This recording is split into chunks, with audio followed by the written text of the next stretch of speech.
Umano si Senator Alan Peter Cayetano na ayusin ang gusot sa kanilang dalawa ni Senator Nancy Binay, pero iginiit na pangunahing issue pa rin ang kontrobersya ng binubuong bagong tahanan ng Senado. Sa buong detalye, kukwento ni Raymond Tinasa.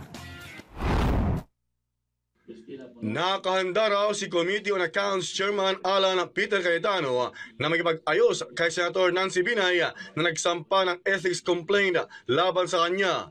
Pero iginiit ni Cayetano na hindi naman ang relasyon nila ni Binay ang issue dito, kundi ang kontrobersya sa new Senate building. Sinabi ni Cayetano, maraming sikreto sa new Senate building ang nabisto na dapat maipaliwanag.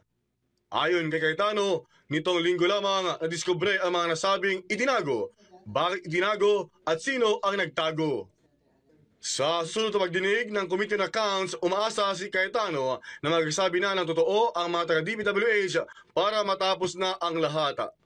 Tumanggi naman si Cayetano na magbanggit kung sino ang may pakana sa mga nasabing milagro sa konstruksyon ng new Senate building. For the final draft ng rules, but I think it's a good idea na magka-conciliation. But in this case kasi, this is all about the new Senate building, the delays and the cost, and developing yung story. Just this week, I found out maraming tinatago sa atin.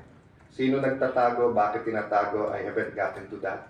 But I've finally received caches, halos a half room full of documents. We're going through it.